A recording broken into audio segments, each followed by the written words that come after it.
Okay, he's recording. We have to. Aloha and welcome to the iTeach808 Empowering Hawaii's Teachers in Technology Conference, sponsored by the Augustine Educational Foundation and Sacred Hearts Academy of Honolulu. My name is Derek. I'll be facilitating the session. We're so honored to have Suzanne Johnson and Josh Reppun join us to share their experience through this 45-minute presentation. I believe it's named what school could be global online community. Yes. Please be aware that we'll be recording this session. If you don't like being recorded, you may consider turning off your camera during the session or reviewing the recording afterwards. This recording will be made available on YouTube and shared on iTeach808's website a week after this event. Without further ado, I'll turn it over to our presenters. Hi, everybody. Welcome. Thanks so much for being here. I'm Susannah Johnson, and along with my love and attachment to the What School Could Be community, I also work through my own company, Individualized Realized. And my partner today, partner in crime, Josh Reppun. Hello. Nice to see all of you. Welcome so much to this conversation. We're going to move pretty quickly through the journey of what brought us here, but the What School Could Be community exists because of a long conversation, and a lot of it started before Most Likely to Succeed here in Hawaii, because we were all coming together towards the future of education. But really, when Most Likely to Succeed was brought into the world and then brought to Hawaii, thanks to this gentleman that is with me today, Josh Reppun, we really moved into a space of not just being conversations, but a movement towards what's best in education. So with what's that, happening tonight? Sorry, with that in mind, I'm just going to share a clip real quick of my computer cooperates. The intro of Most Likely to Succeed. Yep, this is the We trailer. divide the day up in high schools into bits of time, into 40 or 50-minute blocks typically, and then we ring bells and people start to shuffle around the building and do something else. That's an organizational device. It's not an educational principle. 10 university heads in 1890 said, in 11th grade, everyone should learn chemistry. In senior year, everyone should learn physics. A lot of these subjects are great, but these priorities were dictated 124 years ago. The old blue-collar industrial model of education is already gone. We're already living in its wake. What happens to society when hundreds of millions of people have that aimless, rudderless feeling of, I've been replaced by a very small box? I don't know if there's a solution.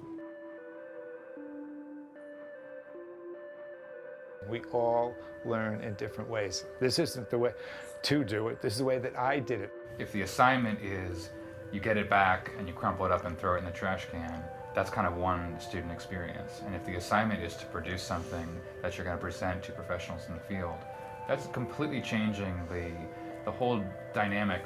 We are trying to have that type of perplexity and curiosity get inculcated in our students. Saying your parents, all your friends' parents, and a bunch of people you don't know are gonna be here to see the work you did. It creates an aspect of authenticity, because we are creating something for an audience. The things I think in life that give us some of the greatest satisfaction is making something that wasn't there before. And I can't wait for that moment when it does work and I'm completely done with it. And it's like all leaves. It'll be one of the greatest moments in my life. When kids have that feeling, it's transformative for them. I made this, and everyone's coming to look at it.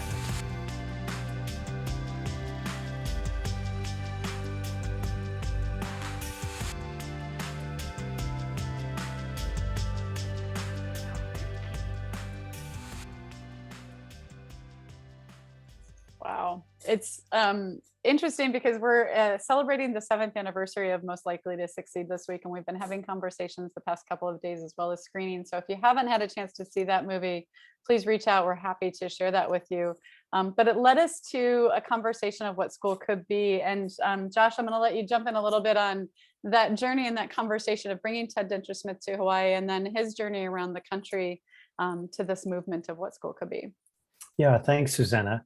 So way back when in 2016, at the very end of his year-long tour after he screened Most Likely to Succeed at Sundance for the first time, Ted Dintersmith came to Hawaii. It was a 50-state tour, and Hawaii was the 50th stop, and I had the privilege of curating his visit, which turned into 6 days, 7 a.m. to 10 p.m. on 3 islands. And we kind of blew him out of the water with some of the amazing things that were already happening in the islands at that point. Subsequently, he's been back 12 times, has invested in programs here in Hawaii. He eventually wrote his book, What School Could Be, which is kind of a love letter, I suppose, to innovative educators that he found in every nook and cranny of every state in the union. There's even a very cool chapter about Hawaii towards the end and a description of his time here in the islands. And then subsequent to that, he and his team developed something called the Innovation Playlist, which has been used in a number of places here in Hawaii. I've had the privilege of working with schools on Maui, Lanai, and Molokai, who implemented elements of the Innovation Playlist. And all of that ultimately led to kind of an umbrella moment where everything was housed under whatschoolcouldbe.org.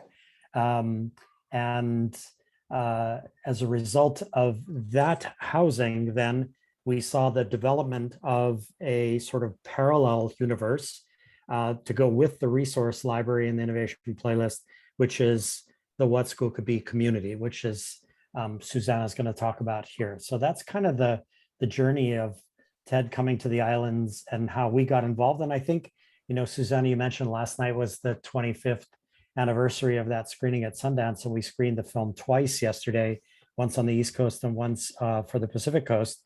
There were people from all over the world who attended those screenings.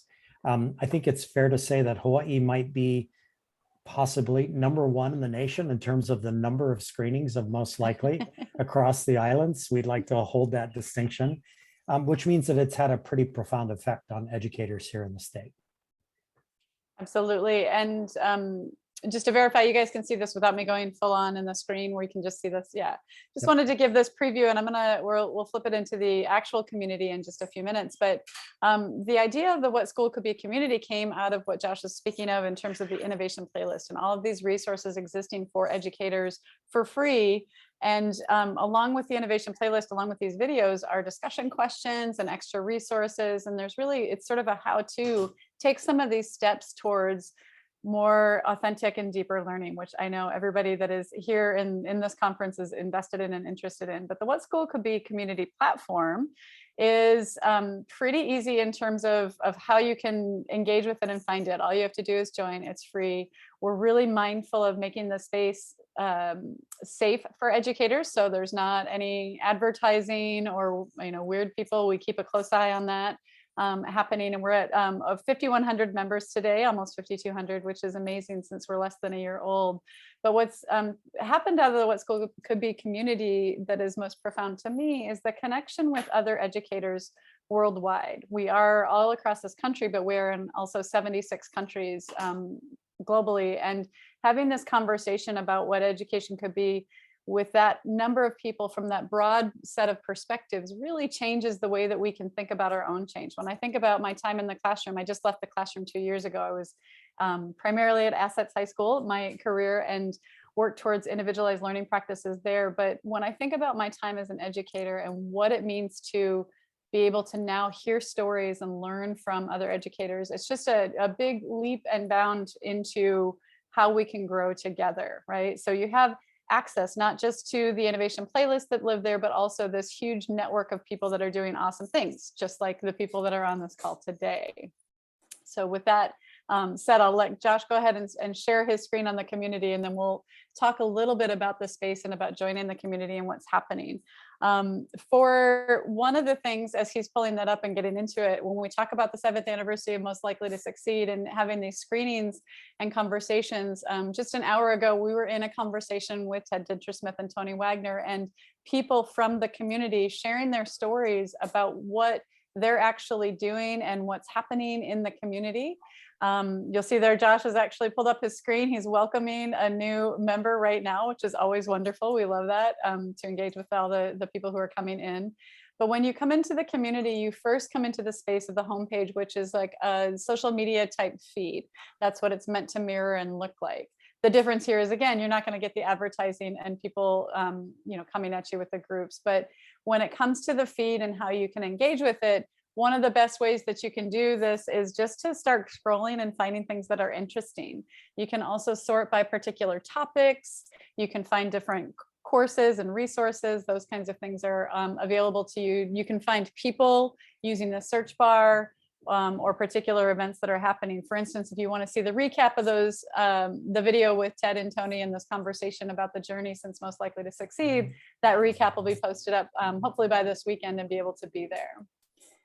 As Josh moves into the discovery space, I'm going to let him chat a little bit about that. But for me, this is maybe the most important thing a new user can use in the community and come to, because not only do you have this overview of all the things that are happening and available to you, but there's this reason why we do this, the welcome message, as well as the innovation playlist model conversation with Ken Robinson, and then Ted Dintersmith talking about why we put this together. And again, that network is really about what matters most. You'll see also featured events as he scrolls through this too, in terms of what's coming up and different things that are happening. We have all of our events for Most Likely to Succeed that will be coming down off of that featured list, but we always have something interesting happening and coming up. And then there's also the events. Josh, you want to chat a little bit about what you use the discovery page for and how people can engage? I think the thing that really jumps out at me here, Susannah, is just, oh my God, this page has just suddenly grown like 20-fold since we first started way back last March. Yeah. And that's in no small part to your efforts, Susannah, to help this community to grow, to build the groups, to build this featured page, to build out the events and all the things that new members and even continuing members can do to engage with the community. I really think that at this point, we've sort of crossed the threshold, and this is now not only just a community, it's becoming an incredible resource site for people. And we're starting to see evidence of the kinds of connections that are getting made with educators from, what is it, more than 70 countries, right? And so that evidence, we call it maybe, community efficacy. It's the actual evidence in front of us that this community and its parallel resource site at whatschoolcould.org is making a difference. So it's pretty neat to see this. And this is actually a great sort of summary view of everything that's going on in current mode, but we can continue on and look at other elements of it. Susannah, if you want to direct me to the next spot, shall we go to about here? We'll just make sure that they know. Yep. Yeah, the about section is great to start to feel like you understand what's happening and the reason. And I love taking the time to read through this occasionally myself, even though I'm in here every day, just to sort of be reminded of the reasons why we do this and what's happening. And it attaches you immediately to some of these other conversations and videos. The other section I like to really encourage people to look at is the invite section, which is amazing. And so in that section, you can actually invite in any of your friends and educators. So if there's anybody on this call who, or this conversation, or you're looking at this after the fact and you haven't yet joined the community, just send us your email and we'll get you in directly. But also you can find it in your app store and make it pretty simple that direction too. But you can invite in all of your own educator friends. And if you've got a particular group doing some work together, such as what's happening with the iTeach808, which is an amazing conference and conversation, this is a great way to engage with that. And we can make some space for you to take the conversations further within the What School Could Be community, which leads us to some of our, I would say, events or groups would maybe be a good spot to go to next, Josh. Yep, let's go to events. So as you can see here, this gives you an opportunity to look at it in just a series of things that are coming up.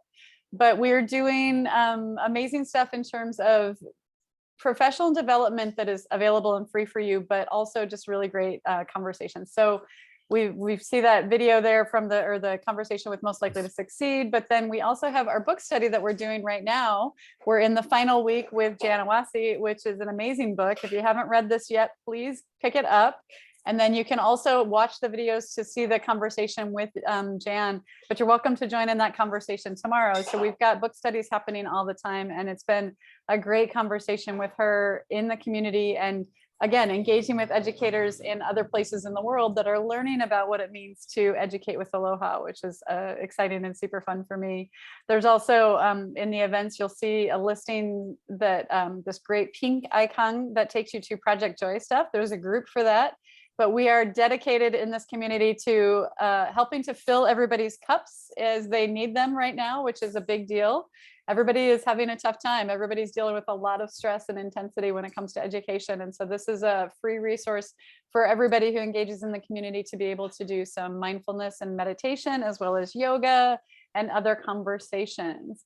We have just under that, there's another event coming up with having some conversations about digital access and making sure that there's digital equity that happens in the world. And this is with one of our main partners with the Learning Accelerator. They are a great resource also for educators. So you start to see how what school could be is trying to support the whole community of education and all different kinds of resources for you and put them under one roof. So great way to take a look at some of the events that are there.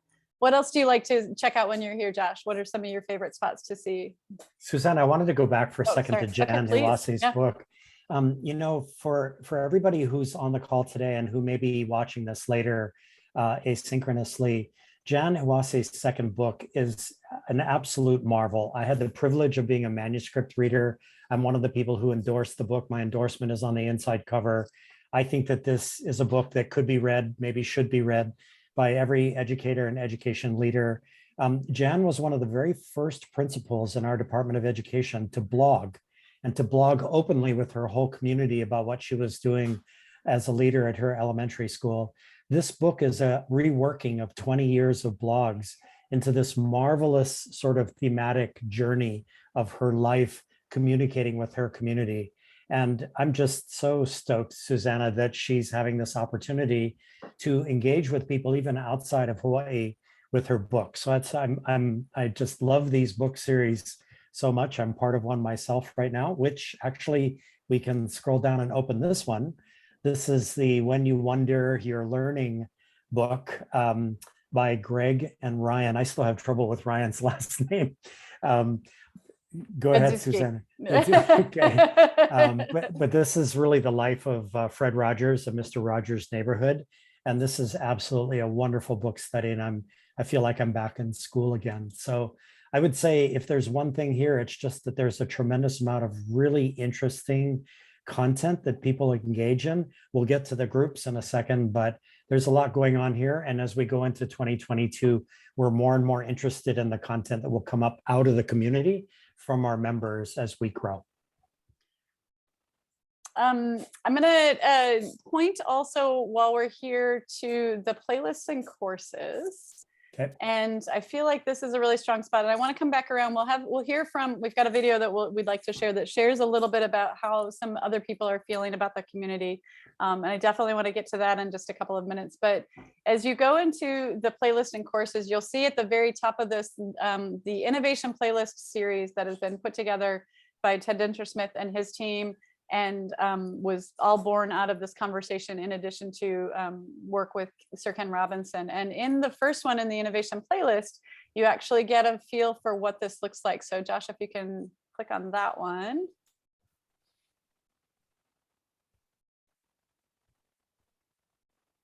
And the innovation playlist, the welcome to the innovation playlist, I think is where Sir Ken's video, otherwise it's on the welcome page, we've got it too. There it is. This is a brief video, but it always inspires me to hear from him, and it talks a lot about the resources. And in addition to our own innovation playlist courses, we have courses being presented by other amazing thinkers in the world of education all the time. And so you'll see some of those courses listed in some of the ways that you can engage with free resources, but these are amazing alone. So if you can you play that one, Josh? So I realized that I didn't click the audio button. So let me stop sharing. Okay. And then let me reshare again. I'll do that real quick. And we'll come back here and share. Uh-oh. What's the password? Oh boy, what happened?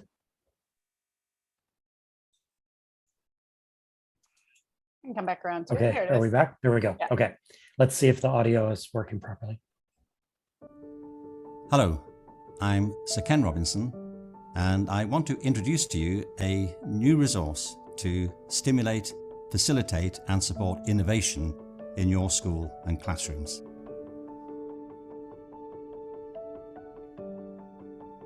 You know, there's an urgent need for us to change many of the ways that we approach education. The world is changing at an absolutely blistering pace.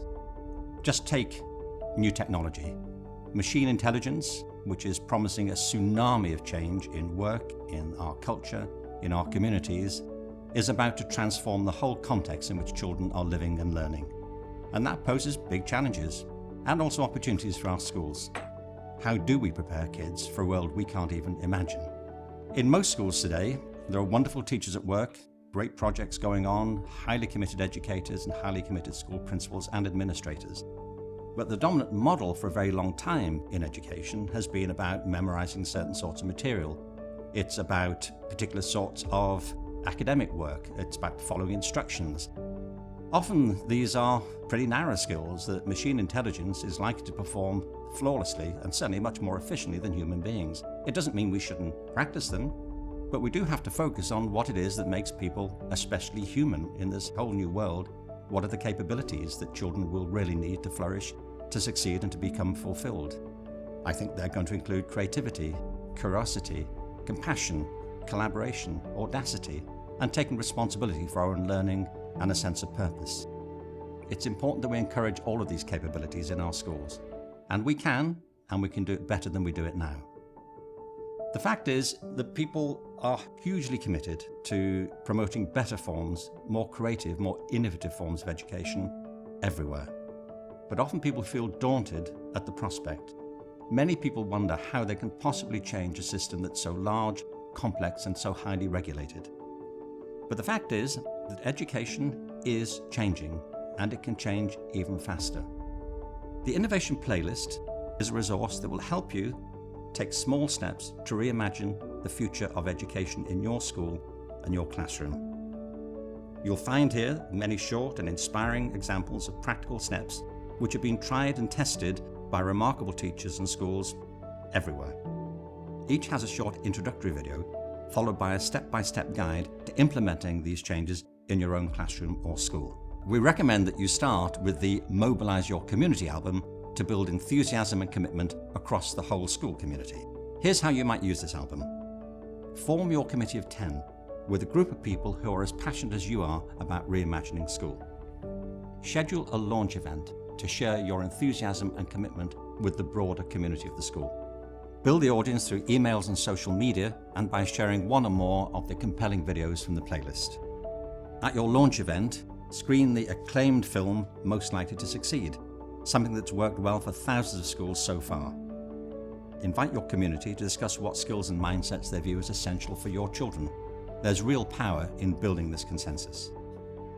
Organize a small team to shadow a student for a day. Ask the team to discuss the student's learning experiences and whether they help develop the skills and qualities that students really need. Build the momentum by diving into the student-led learning album. Amazing things can happen when students are genuinely excited and engaged in what they have to learn. When they develop a sense of purpose, of agency, when they develop essential capabilities, and when they really retain in a deep personal way the knowledge that they've explored. There's beauty and power in a small steps change model. Quick wins can build institutional confidence. Every teacher can find the level of innovation that they're comfortable with. Some will sprint, some will run, some will walk. For those who resist change and innovation, just ask them to keep an open mind.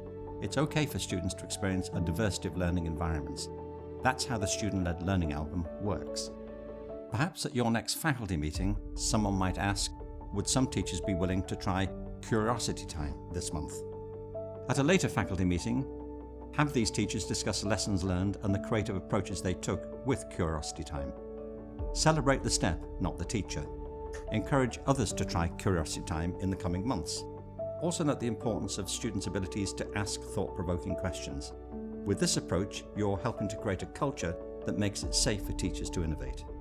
Over time, some teachers will go broader and deeper on this album's tracks. Some will emerge as teacher leaders in student-led learning and can coach others in your school and district.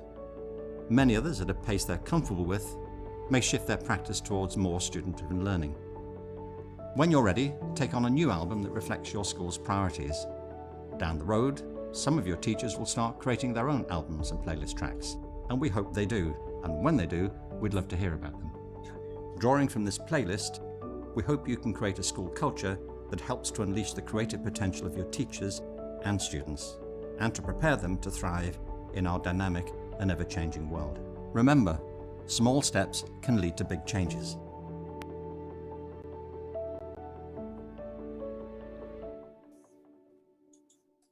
I love that. And I see that video all the time, but it reminds me of that last bit and that last moment of small steps leading to big change. And that's one of my favorite things about the community. And just as an anecdotally, the other day I was having a conversation with someone who was asking about ways to assess deeper learning practices. In particular, this person is working on project-based learning and just developing that in their own school and their own system and what's happening.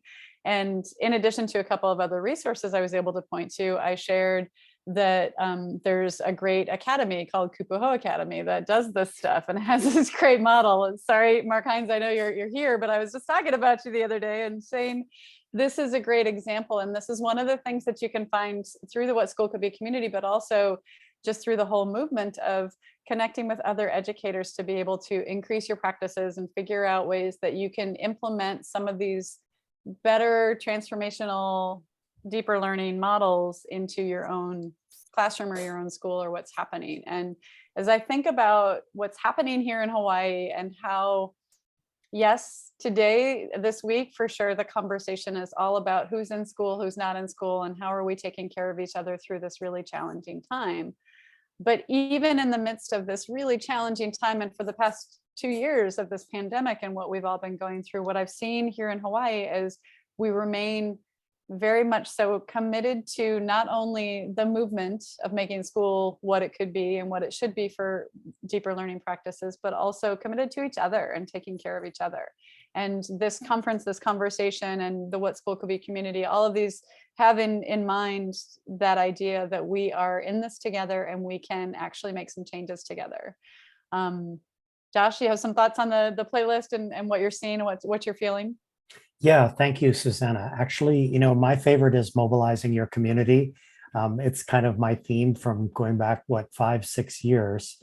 One of the things that I wanted to say about mobilizing your community, and I'll go ahead and click on it here so it comes up in the sidebar right here. And there's a wonderful film here that's 26 minutes long about mobilizing your community. But what I wanted to say is I've seen this playlist in action on Lanai, Maui, and Molokai. I have watched principals at public and private and charter schools on those 3 islands really go after this concept of mobilizing their community, building a whole community conversation around profiles of a graduate, implementing Socratic seminar, implementing project-based learning, which Mark, who's with us today, has supported. It's really, this is real. This playlist is real. And it's very much, you can pick from it what works for you in your particular place and space. And under what Sir Ken Robinson talked about, under that theme of small steps lead to big change, it can be a very, very powerful tool. If it's okay with you, Josh, I'll go ahead and ask to share so that I can share the video of other people talking about the community. Yes.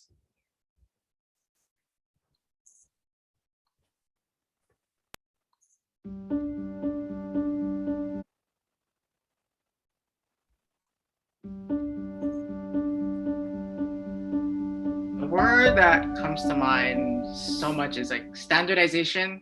Everything is for compliance. Constrictive. Sometimes you feel pretty lonely out there. I just remember feeling like just so deflated. And somewhere along that line in our traditional setting, I don't want to say we kill it, but we definitely dampen that joy and curiosity that comes so innately in children.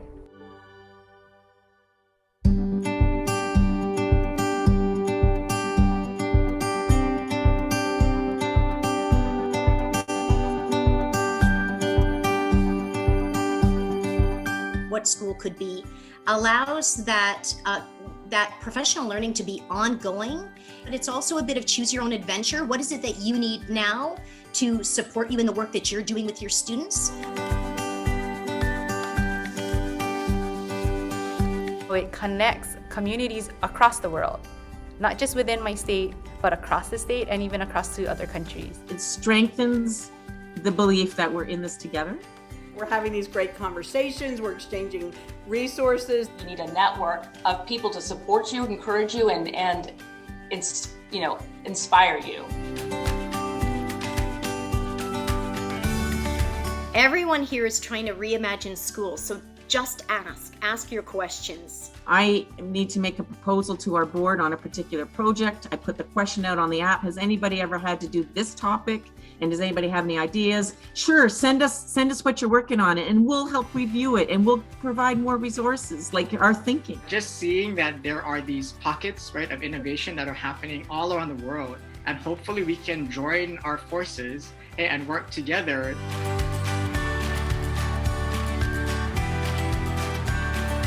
School could be really provides kind of that extra cheerleader that you need when you feel like I'm ready to fizzle out and quit. And then you read everything that everyone's posting, you're like, no, it can still happen. We can make this work. And then someone you post a great idea, like, that's how we're gonna do it. Okay, let me try this angle. I have experiences as an educator where I haven't been seen for my strengths. So to find the bear hug that is in the community, that's been great because I've been learning to trust myself professionally more and get excited professionally more, and that's been priceless. So, and it's free.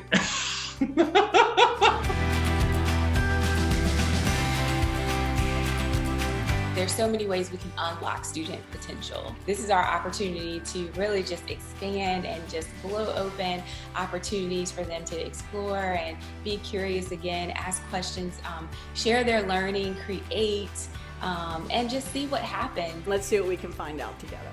Because the kids are ready.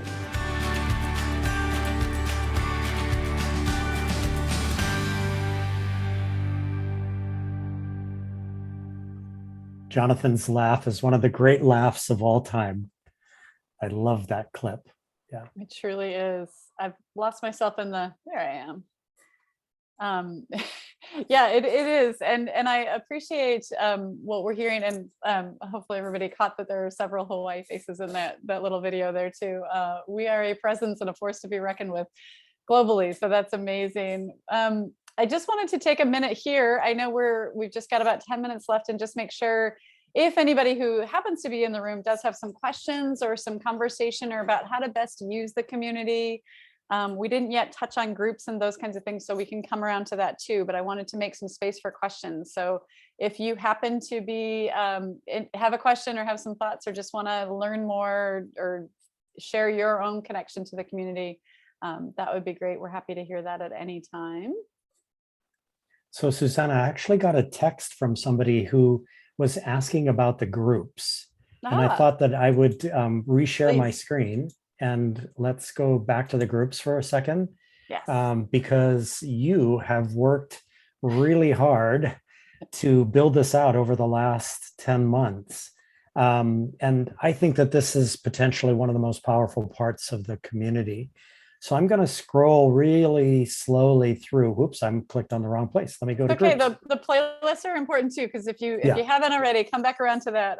Everybody who's watching this and pay attention to it. But yeah, go ahead and scroll a little bit, and then I think we should pause on Meniva as our group to share. I think that would be a great thing. So you can see that there are three kinds of groups. You can see it because I'm a host, and you can actually see my full screen, but there are secret groups, there are private groups, and there are public groups. So a secret group can actually be a group on the platform that no one else can see, and you get in by invitation only. A private group can be seen on the platform, but again, it's invite only. And then there's an open group, which anybody can join and anybody can participate. So you can see that there's some book study groups, there are regional groups, there are thematic groups. The Valen Assessment Collaborative is out of Virginia. That was one of the very first groups that was formed.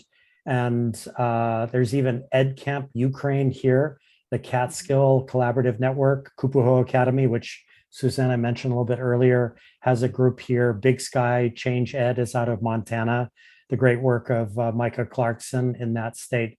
So I'm going to come back here to this group, which I'm the facilitator of with Micah Clarkson. It's called Many Va'a One Voyage, and it's a sole directive, and I'll click on the About here in a second while it loads. The About is, its sole directive is actually to do twice monthly podcast discussions.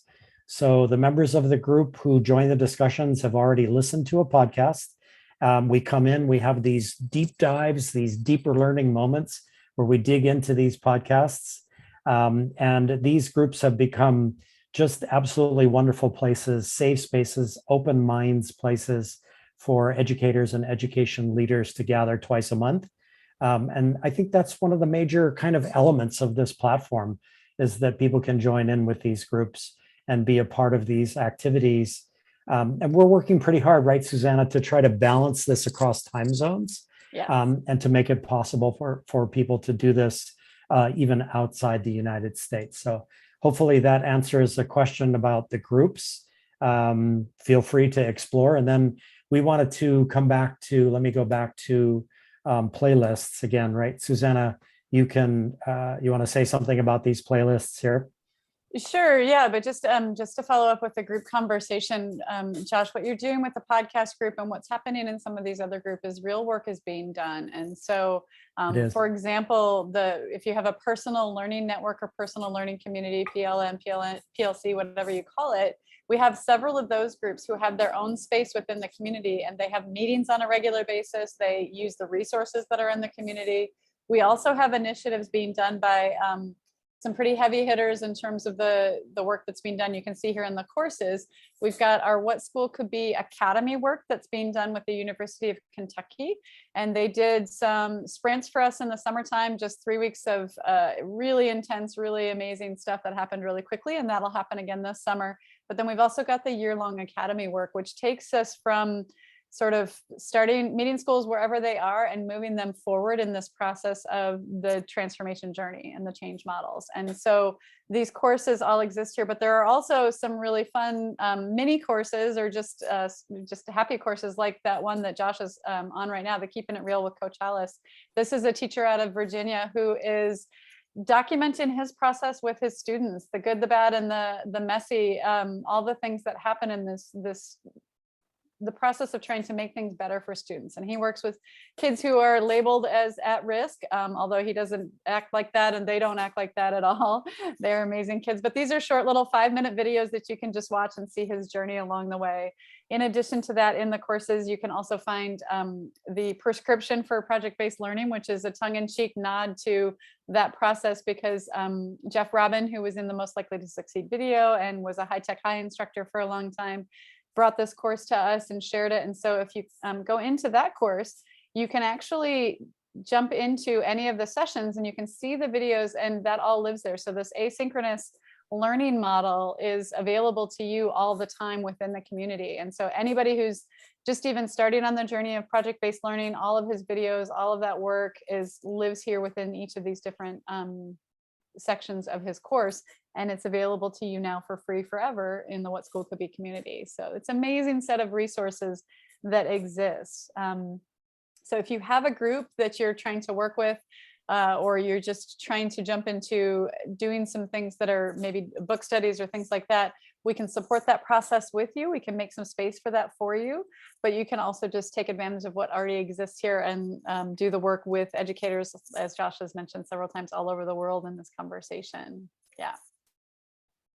So we just wanted to return back to the discovery page and mention to everybody that a really quick way to join the community is to install the What School Could Be app on your smartphone, either Android or iPhone.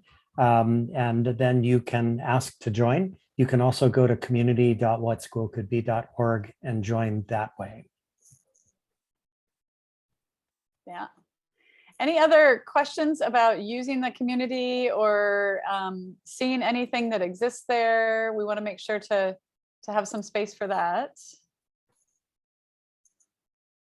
we've got kind of I feel like we've got a lot of the team, the iTeach team, hanging out with us here today, which I appreciate and totally love, but just want to make sure that we have this. Just want to, in the last 2 minutes here, say if there is anything that anybody needs. One of the most beautiful things about the What School Could Be community is that you have 2 of the team members right here in Hawaii to support you. So Josh and I both are here in Honolulu, and happy to support everything that's happening here. If you want to share this work or work on some of the innovation playlist work with us, I'm happy to come and jump into faculty meetings or conversations, or if you decide you want to do a screening, we're still doing those kinds of things and available for that. And if you haven't already checked out the What School Could Be podcast, Josh, you want to share how to find that? Because that's a series of conversations that was born out of Most Likely to Succeed in Hawaii and What School Could Be in Hawaii. And that was the podcast for the first couple of seasons, but now we're moving into the global world and sharing stories from everybody. Yes, absolutely. So you can see the change in screen here, Susannah. We shifted over? So the formerly known as the What School Could Be in Hawaii podcast last week was reconstituted as simply the What School Could Be podcast. And I'm excited about this. We're 2.5 years into this project, 29,000 downloads in 71 countries to date, and 78 episodes. I just re-released my episode with Mid-Pacific Institute's amazing and visionary elementary school principal, Dr. Edna Hussey. Re-released that this morning. It was remastered. So you can go to mltsonhawaii.com or just go into your favorite podcast store, Spotify, Apple, Stitcher, Amazon, Google, any of those podcast stores were there. Just look for What School Could Be, and the podcast will show up. These are really interesting, if I don't say so myself, and fun episodes with innovative, creative, and imaginative educators and education leaders from across the Hawaiian Islands. But starting in this year, 2022, we're going to be featuring educators outside of the Hawaiian Islands as well. With that being said, thanks so much, everybody, for listening to us talk about the community. We get pretty fired up. Yes, we do. Sorry about that, but we do love what's happening, and we appreciate you sharing. And thank you so much to everybody at iTeach808 for inviting us into this conversation. Thank you so much, Derek, from Sacred Hearts, and all of the support that you've given us. Nice to see you, Laurel. Hi. Okay, mahalo to Josh and Suzanne. Thank you for everyone participating. We hope you find the session helpful and made some valuable connections. Please help us complete the survey on iTeach808 website. The survey will be sent to your email address that you registered with. Please check your spam folder from any emails from iTeach808 at Hawaii. iTeach808hawaii@gmail.com. You'll be entered to win one of 20 $5 gift cards from Target if you complete the survey by February 4th. Thanks for being here today, everyone. Feel free to join the sessions coming up, and have a wonderful day. Thank you all. Bye-bye. Awesome presentation. Thank you, Josh and Susannah. Thank you, Laurel. Thank you so much, Laurel, for inviting us. So grateful